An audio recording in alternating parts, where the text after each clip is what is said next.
ابو عبیدہ اور اس کے ساتھ کے تمام سالار تمہارے ماتحت ہوں گے۔ ابو سلیمان، خالد رضی اللہ عنہ کا دوسرا نام ابو سلیمان بھی تھا۔ پختہ عزم لے کر پیش قدمی کرو، اللہ کی حمایت اور مدد سے اس مہم کو پورا کرو۔ اپنے لشکر کو جو اس وقت تمہارے پاس ہے 2 حصوں میں کر دو۔ ایک حصہ مثنہ بن حارثہ کے سپرد کر جاؤ۔ عراق یعنی سلطنت فارس کے مفتوحہ علاقوں کا سپہ سالار مثنہ بن حارثہ ہوگا۔ لشکر کا دوسرا حصہ اپنے ساتھ لے جاؤ، اللہ تمہیں فتح عطا فرمائے۔ اس کے بعد یہیں واپس آ جانا اور اس علاقے کے سپہ سالار تم ہوگے۔ تکبر نہ کرنا، تکبر اور غرور تمہیں دھوکہ دیں گے اور تم اللہ کے راستے سے بھٹک جاؤ گے۔ کوتاہی نہ ہو، رحمت و کرم اللہ کے ہاتھ میں ہے اور نیک اعمال کا صلہ اللہ ہی دیا کرتا ہے۔ خط پڑھتے ہی خالد رضی اللہ عنہ نے اپنے سالاروں کو بلایا اور کچھ کھسیانہ سا ہو کے انہیں یہ بتایا کہ ان کے خفیہ حج کا امیر المؤمنین رضی اللہ عنہ کو پتہ چل گیا ہے اور میں خوش ہوں اس پر کہ فراغت ختم ہو گئی ہے۔ خالد رضی اللہ عنہ نے کہا، ہم شام جا رہے ہیں۔ خالد رضی اللہ عنہ تو جیسے میدان جنگ کے لیے پیدا ہوئے تھے، قلعے اور شہر میں بیٹھنا انہیں پسند نہ تھا۔ انہوں نے سالاروں کو خط پڑھ کر سنایا اور تیاری کا حکم دیا۔ اس کے ساتھ ہی انہوں نے لشکر کو 2 حصوں میں تقسیم کر دیا۔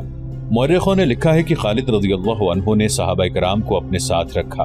صحابہ کرام رضی اللہ عنہم کو لشکر میں عزت و احترام کی نگاہ سے دیکھا جاتا تھا۔ ولید کے بیٹے مثنہ بن حارثہ نے کہا، خدا کی قسم میں اس تقسیم پر راضی نہیں ہوں جو تو نے کی ہے۔ تو رسول اللہ صلی اللہ علیہ وآلہ وسلم کے تمام ساتھیوں کو اپنے ساتھ لے جا رہا ہے۔ صحابہ کرام کو بھی صحیح تقسیم کر، آدھے صحابہ تیرے ساتھ جائیں گے، آدھے میرے ساتھ رہیں گے۔ کیا تو نہیں جانتا کہ انہی کی بدولت اللہ ہمیں فتح عطا کرتا ہے؟ خالد رضی اللہ عنہ نے مسکرا کر صحابہ کرام رضی اللہ عنہم کی تقسیم مثنہ بن حارثہ کی خواہش کے مطابق کر دی اور اپنے لشکر کے سالاروں کو حکم دیا کہ جتنی جلدی ممکن ہو تیاری مکمل کریں، اور یہ نہ بھولنا کہ ہم اپنے ان بھائیوں کی مدد کو جا رہے ہیں جو وہاں مشکل میں پھنسے ہوئے ہیں۔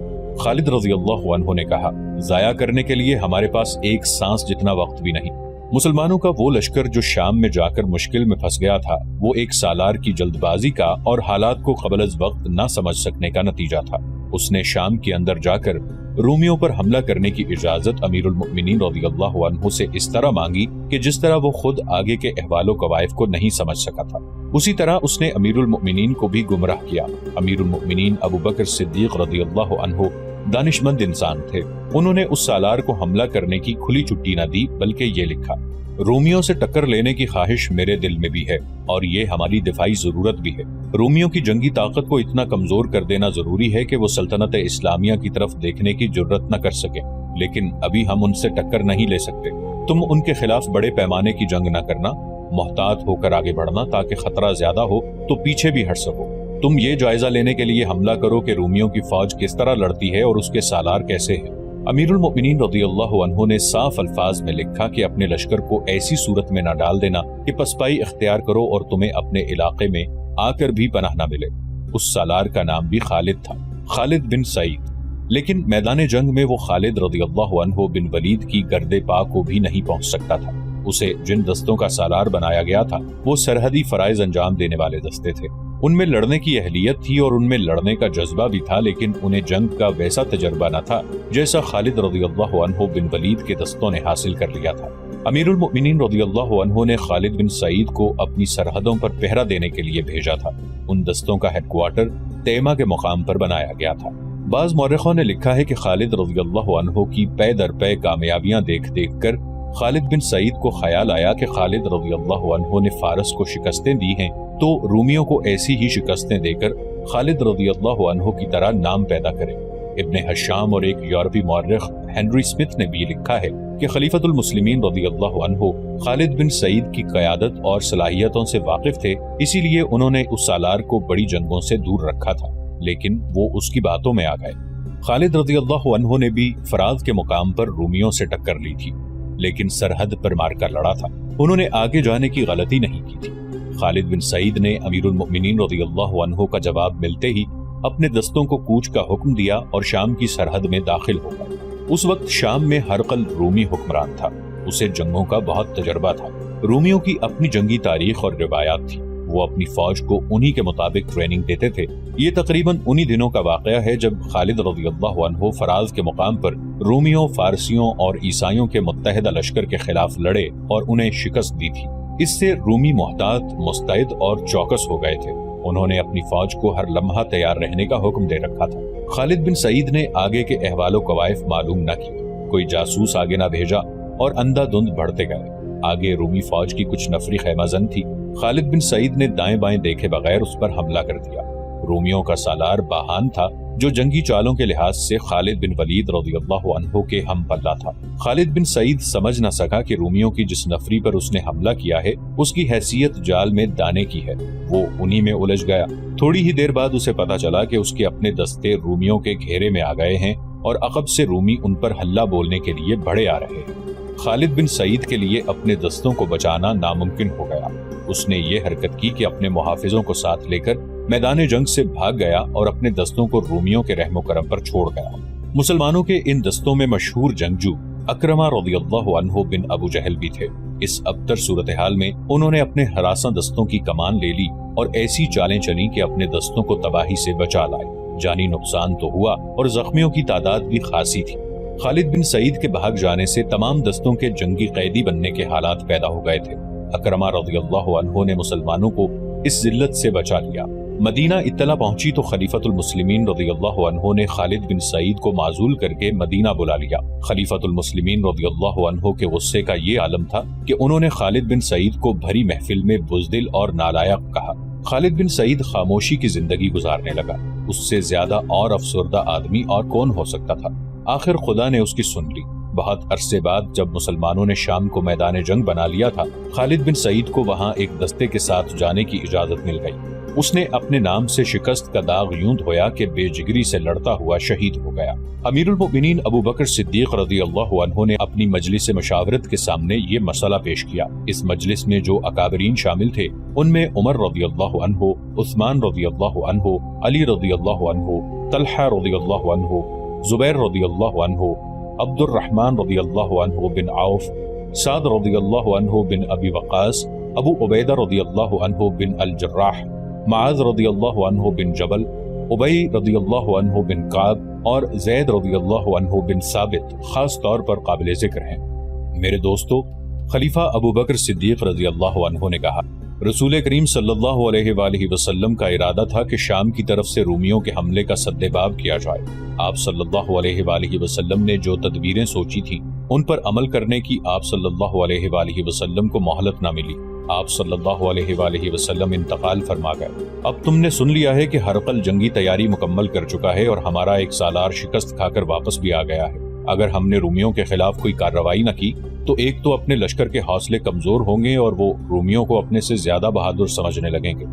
دوسرا نقصان یہ ہوگا کہ رومی آگے بڑھائیں گے اور ہمارے لیے خطرہ بن جائیں گے۔ اس صورتحال میں تم مجھے کیا مشورہ دو گے؟ یہ بھی یاد رکھنا کہ ہمیں مزید فوج کی ضرورت ہے۔ امیر المؤمنین عمر رضی اللہ عنہ نے کہا، آپ کے عزم کو کون رد کر سکتا ہے؟ میں محسوس کر رہا ہوں کہ شام پر حملے کا اشارہ اللہ کی طرف سے ملا ہے۔ لشکر کے لیے مزید نفری بھرتی کریں اور جو کام رسول اللہ صلی اللہ علیہ وآلہ وسلم نے کرنا چاہا تھا اسے پورا کریں۔ امیر المؤمنین عبد الرحمن رضی اللہ عنہ بن عوف نے کہا، اللہ کی سلامتی ہو تم پر، غور کر لے، رومی ہم سے طاقتور ہیں۔ خالد بن سعید کا انجام دیکھ۔ ہم رسول اللہ صلی اللہ علیہ وآلہ وسلم کے ارادوں کو ضرور پورا کریں گے، لیکن ہم اس قابل نہیں کہ رومیوں پر بڑے پیمانے پر حملہ کریں۔ کیا یہ بہتر نہیں ہوگا کہ ہمارے دستے رومیوں کی سرحدی چوکیوں پر حملے کرتے رہیں اور ہر حملے کے بعد دور پیچھے آ جائیں؟ اس طرح رومیوں کا آہستہ آہستہ نقصان ہوتا رہے گا اور اپنے مجاہدین کے حوصلے کھلتے جائیں گے۔ اس دوران ہم اپنے لشکر کے لیے لوگوں کو اکٹھا کرتے رہیں۔ امیر المؤمنین لشکر میں اضافہ کر کے تم خود جہاد پر روانہ ہو جاؤ اور چاہو تو قیادت کسی اور سردار کو دے دو۔ مورخوں نے اس دور کی تحریروں کے حوالے سے لکھا ہے کہ تمام مجلس پر خاموشی طاری ہو گئی۔ عبد الرحمن رضی اللہ عنہ بن عوف نے بڑی جرت سے اپنا مشورہ پیش کیا تھا۔ ایسا لگتا تھا جیسے اب کوئی اور بولے گا ہی نہیں۔ خاموش کیوں ہو گئے ہو تم؟ امیر المؤمنین رضی اللہ عنہ نے کہا، اپنے مشورے دو، کون شک کر سکتا ہے تمہاری دیانتداری پر؟ عثمان رضی اللہ عنہ بن عفان نے کہا، بے شک تم مسلمانوں کی اور دین کی بھلائی چاہتے ہو، پھر کیوں تم حکم نہیں دیتے کہ شام پر حملہ کرو؟ نتیجہ جو بھی ہوگا ہم سب بھگت لیں گے۔ مجلس کے دوسرے شرکاء نے عثمان رضی اللہ عنہ بن عفان کی تائید کی اور متفقہ طور پر کہا کہ دین اور رسول اللہ صلی اللہ علیہ وآلہ وسلم کی امت کے وقار کے لیے مسند خلافت سے جو حکم ملے گا سب قبول کریں گے۔ تم سب پر اللہ کی رحمت ہو۔ خلیفۃ المسلمین رضی اللہ عنہ نے آخر میں کہا، میں کچھ امیر مقرر کرتا ہوں، اللہ کی اور اس کے رسول صلی اللہ علیہ وآلہ وسلم کے بعد اپنے امیروں کی اطاعت کرو، اپنی نیتوں اور ارادوں کو صاف رکھو، بے شک اللہ انہی لوگوں کے ساتھ ہوتا ہے۔ امیر المؤمنین ابو بکر رضی اللہ عنہ کا مطلب یہ تھا کہ شام پر حملہ ہوگا اور رومیوں کے ساتھ جنگ لڑی جائے گی۔ مجلس پر پھر خاموشی طاری ہو گئی۔ محمد حسین ہیکل لکھتے ہیں کہ ایسی خاموشی تھی کہ جیسے وہ رومیوں سے ڈر گئے ہوں یا انہیں امیر المؤمنین رضی اللہ عنہ کا یہ فیصلہ پسند نہ آیا ہو۔ عمر رضی اللہ عنہ نے سب کی طرف دیکھا اور ان کی آنکھیں جذبات کی شدت سے سرخ ہو گئی۔ اے مؤمنین، عمر رضی اللہ عنہ نے گرج کر کہا، کیا ہو گیا ہے تمہیں؟ خلیفہ کی آواز پر لبیک کیوں نہیں کہتے؟ کیا خلیفہ نے اپنی بھلائی کے لیے کوئی حکم دیا ہے؟ کیا خلیفہ کے حکم میں تمہاری بھلائی شامل نہیں، امت رسول کی بھلائی نہیں؟ بولو، لبیک کہو اور آواز اپنے دلوں سے نکالو۔ مجلس کا سکوت ٹوٹ گیا۔ لبیک لبیک کی آوازیں اٹھیں اور سب نے متفقہ طور پر کہا کہ وہ رومیوں سے ٹکر لیں گے۔ حج سے واپس آ کر خلیفۃ المسلمین ابو بکر رضی اللہ عنہ نے مدینہ میں گھڑ دوڑ، نیزہ بازی، تیغ زنی، تیر اندازی اور کشتیوں کا مقابلہ منعقد کرایا۔ ارد گرد کے قبیلوں کو بھی اس مقابلے میں شرکت کی دعوت دی گئی تھی۔ 3 دن مدینہ میں انسانوں کے ہجوم کا یہ عالم رہا کہ گلیوں میں چلنے کو رستہ نہیں ملتا تھا، کوئی جگہ نہیں رہی تھی، جدھر نظر جاتی تھی گھوڑے اور اونٹ کھڑے نظر آتے تھے، دف اور نفیریاں بجتی ہی رہتی تھی۔ قبیلے اپنے شہسواروں اور پہلوانوں کو جلوسوں کی شکل میں لا رہے تھے۔ 3 دن ہر طرح کے مقابلے ہوتے رہے۔ جن قبیلوں کے آدمی جیت جاتے وہ قبیلے میدان میں آ کر ناچتے کودتے اور چلا چلا کر خوشی کا اظہار کرتے تھے۔ ان کی عورتیں اپنے جیتنے والے آدمیوں کی مدح میں گیت گاتی تھیں۔ مقابلے میں باہر کا کوئی گھڑ سوار، تیغزن یا کوئی شتر سوار زخمی ہو جاتا تھا تو مدینہ کا ہر باشندہ اسے اٹھا کر اپنے گھر لے جانے کی کوشش کرتا تھا۔ مدینہ والوں کی میزبانی نے قبیلوں کے دل موہ لیے۔ مقابلوں اور میلے کا یہ اہتمام خلیفۃ المسلمین ابو بکر رضی اللہ عنہ نے کیا تھا۔ مقابلے کے آخری روز مدینہ کا ایک آدمی گھوڑے پر سوار میدان میں آیا۔ میدان کے ارد گرد لوگوں، گھوڑوں اور اونٹوں کا ہجوم تھا۔ اے رسول اللہ صلی اللہ علیہ وآلہ وسلم کے امتیوں، میدان میں اترنے والے سوار نے بڑی بلند سی آواز میں کہا، خدا کی قسم، کوئی نہیں جو تمہیں نیچا دکھا سکے۔ تم نے اس میدان میں اپنی طاقت اور اپنے جوہر دیکھ لیے ہیں۔ کون سا دشمن ہے جو تمہارے سامنے اپنے پاؤں پر کھڑا رہ سکے گا؟ یہ طاقت جو تم نے ایک دوسرے پر آزمائی ہے، اب اسے دشمن پر آزمانے کا وقت آ گیا ہے جو تمہاری طرف بڑا آ رہا ہے۔ اے مومنین، اپنی زمین کو دیکھو، اپنے اموال کو دیکھو، اپنی عورتوں کو دیکھو جو تمہارے بچوں کو دودھ پلاتی ہیں، اپنی جوان اور کماری بیٹیوں کو دیکھو جو تمہارے دامادوں کے انتظار میں بیٹھی ہیں کہ حلال بچے پیدا کریں، اپنے دین کو دیکھو جو اللہ کا سچا دین ہے۔ خدا کی قسم تم غیرت والے ہو، عزت والے ہو، اللہ نے تمہیں برتری دی ہے۔ تم پسند نہیں کرو گے کہ کوئی دشمن اس وقت تم پر آ پڑے جب تم سوئے ہوئے ہوگے اور تمہارے گھوڑے اور تمہارے اونٹ بغیر زینوں کے بندھے ہوئے ہوں گے، اور تم نہیں بچا سکو گے اپنے اموال کو، اپنے بچوں کو، اپنی عورتوں کو اور اپنی کماری بیٹیوں کو، اور دشمن تمہیں مجبور کر دے گا کہ سچے دین کو چھوڑ کر دشمن کے دیوتاؤں کی پوجا کرو۔ بتا ہمیں وہ دشمن کون ہے؟ ایک شتر سوار نے چلا کر پوچھا، کون ہے جو ہماری غیرت کو للکار رہا ہے؟ رومی، گھڑ سوار نے اعلان کرنے کے لہجے میں کہا۔ وہ ملک شام پر قبضہ کیے بیٹھے ہیں، ان کی فوج ہم سے زیادہ ہے، بہت زیادہ ہے، ان کے ہتھیار ہم سے اچھے ہیں، لیکن وہ تمہارا وار نہیں سہ سکتے۔ تم نے اس میدان میں اپنی طاقت اور اپنی ہمت دیکھ لی ہے، اب اس میدان میں چلو جہاں تمہاری طاقت اور ہمت تمہارا دشمن دیکھے گا۔ ہمیں اس میدان میں کون لے جائے گا؟ ہجوم میں سے کسی نے پوچھا۔ مدینہ والے تمہیں اپنے ساتھ لے جائیں گے، مدینہ کے گھڑ سوار نے کہا۔ دیکھو انہیں جو برسوں سے محاذ پر لڑ رہے ہیں، کٹ رہے ہیں اور وہیں دفن ہو رہے ہیں، انہیں اپنے بچوں کی یاد نہیں رہی، انہیں اپنے گھر یاد نہیں رہے۔ وہ بڑی تھوڑی تعداد میں ہیں اور اس دشمن کو شکست پہ شکست دے رہے ہیں جو تعداد میں ان سے بہت زیادہ ہے۔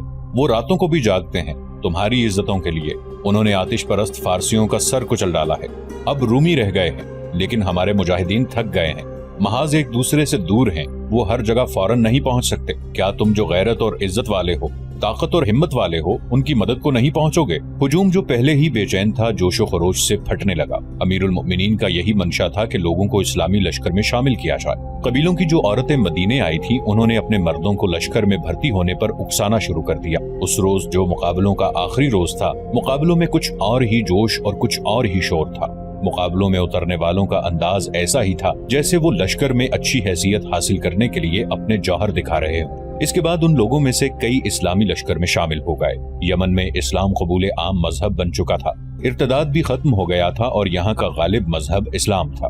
خلیفۃ المسلمین رضی اللہ عنہ نے اہل یمن کے نام ایک خط لکھا جو ایک قاصد لے کر گیا۔ خط میں لکھا تھا، اہل یمن، تم پر اللہ کی رحمتیں برسیں، تم مومنین ہو اور مومنین پر اس وقت جہاد فرض ہو جاتا ہے جب ایک طاقتور دشمن کا خطرہ موجود ہو۔ حکم رب العالمین ہے کہ تم تنگ دستی میں ہو یا خوشحالی میں، تمہارے پاس سامان کم ہے یا زیادہ، تم جس حال میں بھی ہو دشمن کے مقابلے کے لیے نکل پڑو۔